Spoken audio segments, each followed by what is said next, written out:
आज की दुनिया में जहां हर तरफ से जानकारी, उम्मीदें और मतलब भाग-दौड़ हम पर हावी सी है, मन की शांति ढूंढना काफ़ी मुश्किल लगता है। हाँ, बिल्कुल। ऐसा लगता है जैसे शांति कहीं खो गई है। लेकिन क्या हो अगर लगभग 2000 साल पुराना एक दर्शन, स्टोइसिज्म, हमें आज की इस उथल-पुथल भरी जिंदगी में शांत और शायद ज़्यादा मजबूत रहने का रास्ता दिखा सकता है। ये बहुत दिलचस्प सवाल है। आज हम इसी प्राचीन ज्ञान की गहराइयों में उतरेंगे, हमारे स्रोत stoicism from modern life, ancient wisdom applied के आधार पर। हाँ, कोशिश करेंगे समझने की कि ये सदियों पुरानी बुद्धिमत्ता आज की तेज रफ्तार जिंदगी के लिए कैसे मायने रखती है। बिल्कुल। और कैसे ये हमें अंदरूनी शक्ति और वो जो कहते हैं मानसिक स्पष्टता दे सकती है। स्टोइसिज्म का मूल विचार बहुत सरल है लेकिन गहरा भी, क्या है वो? कि हम ये नियंत्रित नहीं कर सकते कि हमारे साथ क्या होता है, बाहरी चीजें, हाँ, वो तो है। लेकिन हम ये जरूर नियंत्रित कर सकते हैं कि हम उस पर प्रतिक्रिया कैसे करते हैं, हाँ, हमारा रिएक्शन। सही।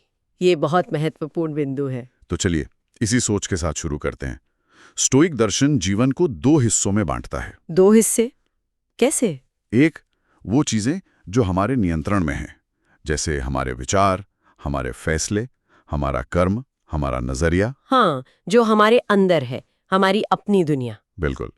और दूसरा हिस्सा है वो चीजें जो हमारे नियंत्रण में नहीं हैं, जैसे? जैसे बाहरी घटनाएं, मौसम कैसा रहेगा, अर्थव्यवस्था, दूसरों की राय क्या है या उनका बर्ताव कैसा है। ये तो बहुत सारी चीजें हो गई जो हमारे कंट्रोल में नहीं है। हाँ, और एपिक्टेटस जो एक प्रमुख स्टोइक दार्शनिक थे, उनका साफ कहना था कुछ चीजें हमारे नियंत्रण में हैं और कुछ नहीं। सीधा और स्पष्ट।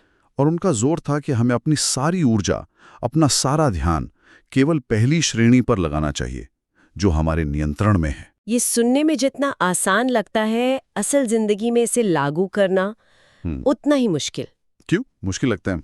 क्योंकि आज की दुनिया, खासकर सोशल मीडिया के जमाने में, हम अनजाने में ही अपनी कितनी मानसिक ऊर्जा उन चीजों पर खर्च कर देते हैं जो पूरी तरह हमारे नियंत्रण से बाहर है। हाँ, जैसे दूसरों की परफेक्ट लाइफ ऑनलाइन, या कोई राजनीतिक बहस। बिल्कुल। या भविष्य की चिंताएं जिनका हमें कुछ पता नहीं। यहाँ असल चुनौती यही है कि इस सिद्धांत को रोजमर्रा की जिंदगी में कैसे उतारा जाए। कोई तरीका है इसका? हाँ, एक मानसिक अभ्यास है जिसे नियंत्रण का चक्र कह सकते हैं। अच्छा, कैसे काम करता है ये? आप सोचें या चाहे तो लिख लें।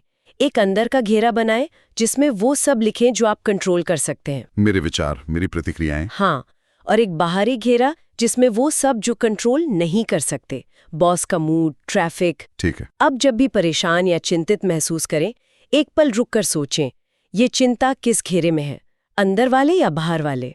और अगर बाहर वाले घेरे में है तो उसे जाने देने का अभ्यास करें, क्योंकि उस पर चिंता करके आप कुछ बदल नहीं सकते, सिवाय अपनी मानसिक शांति भंग करने के। ये छोटा सा बदलाव, ये तो काफी ऊर्जा बचा सकता है। बहुत ज्यादा। बिल्कुल। जैसे मान लीजिए ऑफिस में आपके बॉस ने सबके सामने आपके काम की आलोचना कर दी। ये तो बुरा लगेगा। हाँ, पहली प्रतिक्रिया शायद गुस्सा होगी या शर्मिंदगी, ये स्वाभाविक है। लेकिन स्टोइक नजरिए से देखें तो बॉस के शब्द, उनका लहजा, ये आपके नियंत्रण में नहीं है। सही कहा। पर आपकी प्रतिक्रिया आपके नियंत्रण में है। आप शांत रह सकते हैं, आप स्पष्टीकरण मांग सकते हैं, या आप इसे अपने काम को बेहतर बनाने के अवसर के तौर पर देख सकते हैं। ये चुनाव आपका है। हाँ, ये चुनाव ही सब कुछ है। अब आते हैं भावनात्मक संतुलन पर। यह भी बहुत महत्वपूर्ण है। भावनाएं। स्टोइक्स का भावनाओं के बारे में क्या कहना था? क्या वो भावनाओं को दबाने की बात करते थे? नहीं, ऐसा नहीं है। स्टोइसिज्म भावनाओं को बुरा नहीं मानता। वो तो मानवीय है, उनका आना स्वाभाविक है। तो फिर समस्या कहाँ है?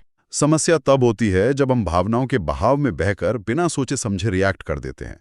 मतलब भावनाएं हम पर हावी हो जाती हैं। अच्छा, रिएक्ट करना, रिस्पॉन्ड करने की बजाय। बिल्कुल।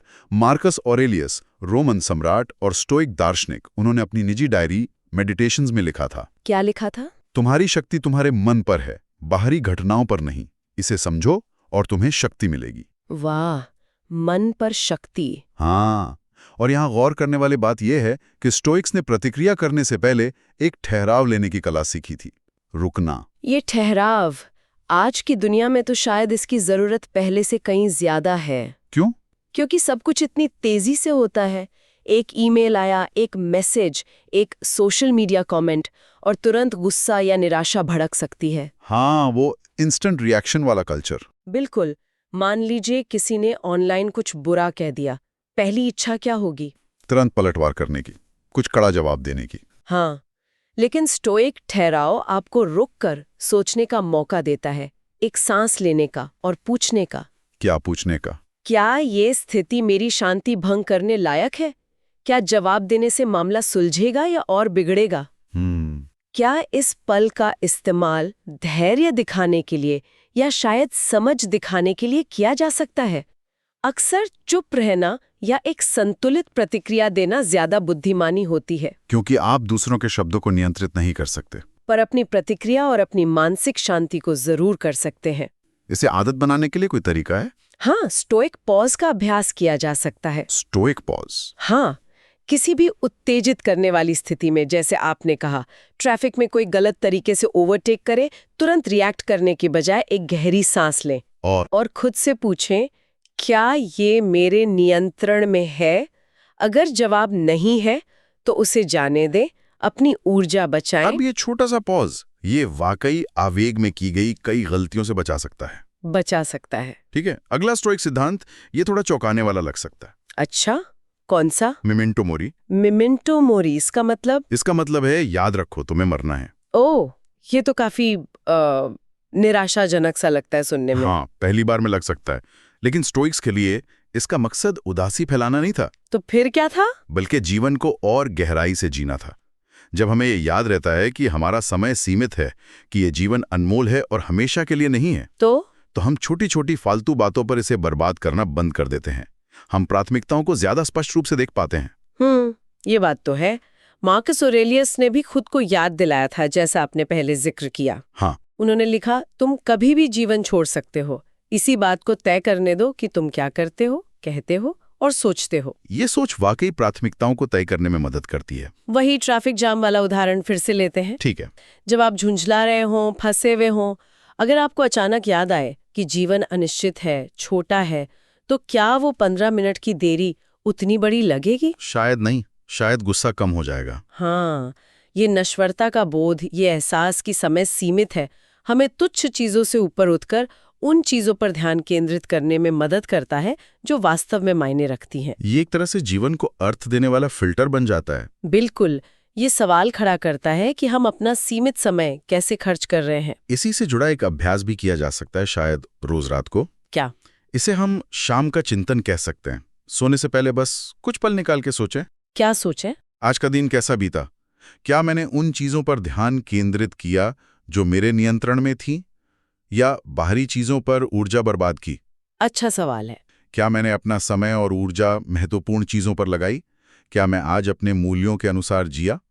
ये आत्मविश्लेषण, ये हमें हर दिन को ज्यादा सचेत और उद्देश्यपूर्ण बनाने में मदद कर सकता है। हाँ, अब एक और दिलचस्प मुद्दे पर आते हैं जो आज की दुनिया से बहुत जुड़ा हुआ है। बताइए। वो है इच्छाओं का द्वंद्व। आज की दुनिया, हमारा समाज हमें लगातार बताता है कि हमें और चाहिए। हाँ, ज्यादा पैसा, ज्यादा चीजें, ज्यादा फॉलोअर्स, नए गैजेट्स, एक अंतहीन दौड़ है ये तो। बिल्कुल। स्टोइसिज्म इसके ठीक विपरीत बात कहता है। क्या कहता है? वो कहता है, तुम्हारे पास जो है वो काफी है। सेनेका एक और मशहूर स्टोइक, उन्होंने कहा था। सेनेका ने क्या कहा? वो आदमी गरीब नहीं जिसके पास बहुत कम है, बल्कि वो जो ज्यादा की लालसा रखता है। वाह, मतलब गरीबी हमारी इच्छाओं में है, चीजों की कमी में नहीं। सही। और ये सिर्फ बातें नहीं थीं, स्टोइक्स इसे अभ्यास में भी लाते थे। कैसे? उसे स्वेच्छा से असुविधा कहा जाता है। वो जानबूझकर कभी कभी असुविधा चुनते थे। जैसे क्या करते थे वो? कभी कम खाना खाते थे, कभी ठंडे पानी से नहाते थे, कभी जमीन पर या साधारण बिस्तर पर सोते थे। लेकिन क्यों? खुद को तकलीफ क्यों देना? मकसद खुद को यातना देना नहीं था, बल्कि ये याद दिलाना था कि हम कम में भी गुजारा कर सकते हैं, ताकि बाहरी चीजों पर हमारी निर्भरता कम हो। अच्छा, ये समझने के लिए कि हमें खुश रहने के लिए बहुत सारी चीजों की जरूरत नहीं है। बिल्कुल। और आज के उपभोक्तावादी दौर में ये सोच कितनी प्रासंगिक है ना? हाँ, बहुत ज्यादा। हर तरफ से विज्ञापन, नई चीजें खरीदने का दबाव। नया फोन लेना है जबकि पुराना ठीक चल रहा है। स्टोइक नजरिया यहाँ क्या कहेगा? वो पूछेगा, क्या मुझे सच में इसकी जरूरत है, या ये सिर्फ एक इच्छा है, एक बाहरी प्रभाव है? कहीं मैं अपनी इच्छाओं का गुलाम तो नहीं बन रहा? ये बाहरी चीजों के बजाय आंतरिक संतुष्टि पर जोर देता है। चीजों के मालिक बने, चीजों को अपना मालिक न बनने दे। हाँ, इसे जीवन में उतारने का एक सरल तरीका भी है। क्या? कृतज्ञता का अभ्यास, ग्रैटिट्यूड। रोज बस कुछ पल उन चीजों के लिए आभारी होने में बिताएं जो आपके पास पहले से हैं। जैसे? कुछ भी, आपका स्वास्थ्य, आपके प्रियजन, सुबह की धूप, एक कप चाय जो आपको मिली। छोटी छोटी चीजें। हाँ, ये अभ्यास धीरे धीरे हमारे ध्यान को क्या नहीं है से हटाकर क्या है पर लाता है, कमी से प्रचुरता पर। ये मानसिकता में एक बड़ा बदलाव ला सकता है। बिल्कुल। चलिए अब स्टोइसिज्म की शायद सबसे शक्तिशाली और चुनौतीपूर्ण अवधारणाओं में से एक पर बात करते हैं। कौन सी? अमोर फाती। अमोर फाती, ये लैटिन है। हाँ, इसका मतलब है अपने भाग्य से प्रेम करो। अपने भाग्य से प्रेम मतलब जो हो रहा है उसे पसंद करो। पसंद करने से भी ज्यादा। इसका मतलब सिर्फ ये स्वीकार करना नहीं है कि जो हो रहा है वो हो रहा है। तो फिर क्या है? मुश्किल लगता है, खासकर जब कुछ बुरा हो रहा हो। हाँ, मुश्किल है। ये निष्क्रियता नहीं है कि बस हाथ पर हाथ धर कर बैठ गए। ये एक सक्रिय स्वीकृति है। सक्रिय स्वीकृति मतलब आप स्थिति को समझते हैं, स्वीकार करते हैं और फिर सोचते हैं कि इसमें मेरे लिए क्या सबक है, मैं इससे कैसे आगे बढ़ सकता हूँ। एपिक्टेटस ने कहा था। क्या कहा था उन्होंने? ये मत चाहो कि सब कुछ वैसा ही हो जैसा तुम चाहते हो, बल्कि चाहो कि सब कुछ वैसा ही हो जैसा वो वास्तव में होता है, तब तुम्हारा जीवन शांतिपूर्ण रहेगा। ये तो गहरा है। इसे असफलता पर लागू करके देखें, जैसे नौकरी छूटना। हाँ, पहली प्रतिक्रिया क्या होगी? निराशा, दुख, शायद गुस्सा। बिल्कुल। लेकिन अमोर फाती का अभ्यास करने वाला व्यक्ति क्या सोचेगा? वो सोचेगा, ठीक है, ये हुआ, ये मेरे नियंत्रण में नहीं था, लेकिन अब इसमें मेरे लिए क्या अवसर है? अवसर? नौकरी छूटने में? हाँ, शायद ये कुछ नया सीखने का मौका है, शायद दिशा बदलने का, या अपने अंदर लचीलापन, रेजिलियंस विकसित करने का अवसर है। ये बाधाओं को सीढ़ियों में बदलने की कला है। सही कहा। ये हार मानना नहीं है, बल्कि वास्तविकता को स्वीकार करके उसमें भी आगे बढ़ने का रास्ता खोजना है। इसे हम तर्कसंगत आशावाद कह सकते हैं, निराशा को प्रेरणा में बदलना। बिल्कुल। तो जब कुछ गलत हो तो तुरंत निराश होने के बजाय ये सवाल पूछे जा सकते हैं। कौन से सवाल? मैं इससे क्या सीख सकता हूँ, या ये स्थिति भविष्य में मेरे लिए कैसे फायदेमंद हो सकती है? ये नजरिया हमें मुश्किलों से उभरने में ज्यादा सक्षम बनाता है, रेजिलियंस बढ़ाता है। हाँ, लेकिन स्टोइसिज्म सिर्फ मन की शांति या स्वीकृति के बारे में ही नहीं है। और क्या है? ये सही काम करने यानी कर्म के अनुशासन के बारे में भी है। ये कोई निष्क्रिय दर्शन नहीं है कि बस बैठे रहो और सब स्वीकार करो। अच्छा, मतलब एक्शन भी जरूरी है। बहुत जरूरी है। मार्कस ऑरेलियस ने खुद को याद दिलाया था, एक अच्छा आदमी कैसा होना चाहिए, इस पर बहस करने में समय बर्बाद मत करो, एक बनो। सीधा एक्शन। हाँ, स्टोइक्स मानते थे कि चारित्रिक सद्गुण जैसे ज्ञान, साहस, न्याय और आत्मनियंत्रण ही एकमात्र सच्ची अच्छाई हैं। और बाकी सब चीजें जैसे पैसा, सेहत, शोहरत, वो सब ठीक हैं, जरूरी हो सकते हैं, लेकिन नैतिक रूप से तटस्थ हैं। असली अच्छाई आपके चरित्र में है, आपके कर्मों में है। इसे काम की जगह पे लागू करें तो? मान लीजिए आप कुछ अनैतिक होते हुए देखते हैं, कुछ गलत हो रहा है। आपके पास दो रास्ते हैं, चुप रहना जो शायद आसान हो, या फिर बोलना, आवाज उठाना। हाँ, स्टोइक रास्ता वो करने का है जो सही है, जो आपके मूल्यों के अनुसार है, भले ही वो मुश्किल हो, भले ही उसका नतीजा आपके नियंत्रण में ना हो। बिल्कुल, परिणाम आपके नियंत्रण में नहीं हो सकता, लेकिन आपका इरादा और आपका कार्य आपके नियंत्रण में है। अपने मूल्यों पर टिके रहना ही स्टोइक कर्म का अनुशासन है। ये साहस की बात है। हाँ, इसे रोजमर्रा की आदत बनाने के लिए हर सुबह खुद से एक सवाल पूछा जा सकता है। क्या सवाल? आज सही काम क्या है? मैं अपने सिद्धांतों के अनुसार कैसे जी सकता हूँ, चाहे नतीजा कुछ भी हो? ये एक दैनिक दिशा सूचक की तरह काम कर सकता है। ये अच्छा है। अब एक और अभ्यास की बात करते हैं जो आजकल काफी लोकप्रिय है, लेकिन स्टोइक्स ये काम सदियों से करते आ रहे थे। कौन सा अभ्यास? जर्नलिंग, यानी डायरी लिखना। अच्छा, मार्कस ऑरेलियस की मेडिटेशंस तो असल में उनकी निजी डायरी ही थी, है ना? बिल्कुल, वो खुद के लिए लिख रहे थे। ये आत्मचिंतन, विचारों को स्पष्ट करने और अपनी प्रतिक्रियाओं को समझने का एक जरिया था। लिखने से होता क्या है, कैसे मदद मिलती है? लिखने से आप अपने जीवन के अभिनेता और दर्शक दोनों बन जाते हैं। अभिनेता और दर्शक? हाँ, आप जो महसूस कर रहे हैं, जो सोच रहे हैं, उसे कागज पर उतारते हैं। इससे आपको अपनी भावनाओं और विचारों से थोड़ी दूरी बनाने में मदद मिलती है। अच्छा, मतलब आप उन्हें ज्यादा वस्तुनिष्ठता से देख पाते हैं, ऑब्जेक्टिवली। हाँ, ये मानसिक अव्यवस्था को कम करता है। आपको पैटर्न नजर आ सकते हैं अपनी सोच और व्यवहार में। ये आत्म सुधार के लिए एक बहुत शक्तिशाली उपकरण है। तो अगर कोई इसे आजमाना चाहे तो कैसे शुरू करे? बहुत सरल। रात को सोने से पहले बस कुछ मिनट के लिए लिखें। कुछ सवाल खुद से पूछ सकते हैं। जैसे? आज क्या अच्छा हुआ? क्या चुनौतीपूर्ण था? मैंने उस चुनौती पर कैसे प्रतिक्रिया दी? क्या मैंने उन चीजों पर ध्यान केंद्रित किया जिन्हें मैं नियंत्रित कर सकता हूँ? मैं कल क्या बेहतर कर सकता हूँ? ये तो काफी प्रैक्टिकल है। अब एक आम गलतफहमी दूर करते हैं स्टोइसिज्म के बारे में। क्या गलतफहमी? कई लोग सोचते हैं कि स्टोइक होने का मतलब है भावनाओं से रहित हो जाना, पत्थर दिल बन जाना या रिश्तों से दूर हो जाना। हाँ, ये सुना है मैंने भी कि स्टोइक्स इमोशनलेस होते हैं। ये बिल्कुल गलत है। स्टोइसिज्म हमें सिखाता है कि कैसे बुद्धिमानी से प्यार करें और परवाह करें। बुद्धिमानी से? इसका क्या मतलब है? इसका मतलब है बिना अत्यधिक आसक्ति के प्यार करना और बिना दूसरों को नियंत्रित करने की कोशिश किए परवाह करना। बिना आसक्ति के प्यार करना? ये कैसे संभव है? एपिक्टेटस की एक बात है जो थोड़ी कठोर लग सकती है लेकिन गहरी है। क्या? उन्होंने कहा था, जब तुम अपने बच्चे को चूमो तो मन ही मन कहो, कल ये मर सकता है। ओह, ये तो बहुत... हाँ, सुनने में कठोर है, लेकिन इसका मतलब प्यार कम करना नहीं था। तो फिर क्या था? मतलब था उस पल की कीमत समझना, उस रिश्ते को संजोना, बिना उसमें बुरी तरह चिपके हुए गहराई से सराहना करना, लेकिन अपनी आंतरिक शांति के लिए पूरी तरह दूसरों पर निर्भर न रहना। इसे रिश्तों में कैसे लागू करें? मान लीजिए आपका साथी कुछ जरूरी बात भूल गया। पहली प्रतिक्रिया शायद गुस्सा या निराशा होगी। हाँ, लेकिन स्टोइक नजरिया क्या होगा? याद रखें, आप उनके व्यवहार को नियंत्रित नहीं कर सकते। आप केवल अपनी प्रतिक्रिया और अपनी अपेक्षाओं को नियंत्रित कर सकते हैं। तो गुस्से के बजाय क्या चुनें? आप नाराजगी के बजाय समझ और संवाद चुन सकते हैं। इसे सहानुभूतिपूर्ण अलगाव कह सकते हैं। सहानुभूतिपूर्ण अलगाव मतलब आप परवाह करते हैं। हाँ, आप गहराई से परवाह करते हैं, लेकिन आपकी आंतरिक शांति, आपकी खुशी दूसरे के हर एक्शन पर पूरी तरह निर्भर नहीं है। ये परवाह करने और नियंत्रण करने की इच्छा के बीच एक महीन संतुलन है। ये संतुलन बनाना मुश्किल होगा। हाँ, तो जब कोई चोट पहुंचाए या निराश करे, रुक कर सोचें, क्या ये मेरे नियंत्रण में है? मेरी कौन सी अपेक्षा पूरी नहीं हुई? मैं अब क्या कर सकता हूँ? और फिर अपनी ऊर्जा उसी पर लगाएं जो आप कर सकते हैं। संवाद करना, क्षमा करना या जरूरत हो तो सीमाएं तय करना। बिल्कुल। अब एक आखिरी मुद्दे पर आते हैं जो आज की दुनिया के लिए बहुत अहम है, टेक्नोलॉजी।